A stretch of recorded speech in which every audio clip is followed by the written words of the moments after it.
Hi, Nick Tucker here with the Historical Fencing Guild. In the last video, when I was addressing my thoughts on Shad's Dosic bout, enunciation, and the gum in my mouth isn't helping. I was working, using a weapon, and people were kind of asking questions. Actually, as soon as it hit, I got an IM. Nick, what are you holding? So I got to show you what this is. Nick reviews a toy, sort of. This started life out as a Rawlings synthetic sword. Knee-jerk, sorry, I'm getting ahead of myself. Now, for a while, the Purple Heart Armory guys were bending them slightly, and when you see me with a curved sword that isn't my Odachi, rigged with one of these guys, it's a curved Rawlings sword. But they also shortened one and made it cutlass. Now, I love this blade because it is the exact length as my actual cutlass.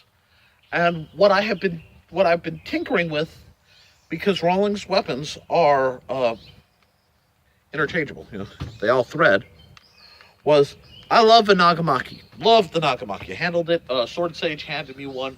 I almost curse him for it because, I can't find one within my price range of next to nothing. But I wanted a two-handed short weapon. It means losing my hand a lot. So I kind of pieced together this. This was a cutlass that came with a leather guard. I didn't really like the guard, I'm not gonna lie. They did better things later.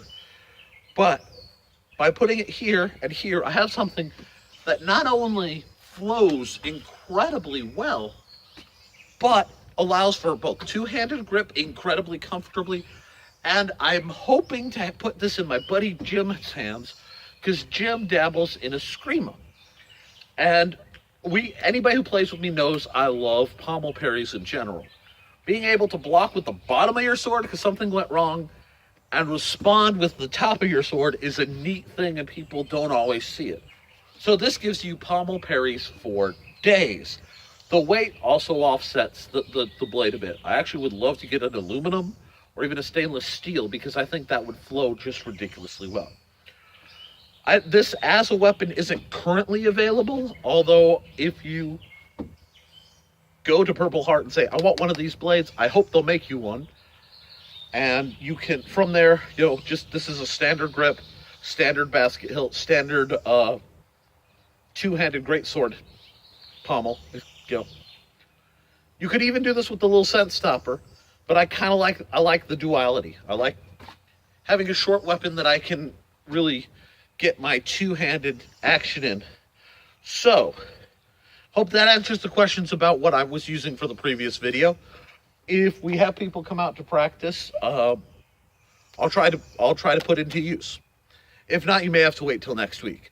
Weather here in somewhere in Northwest Indiana is spotty at this point. So, thanks for listening.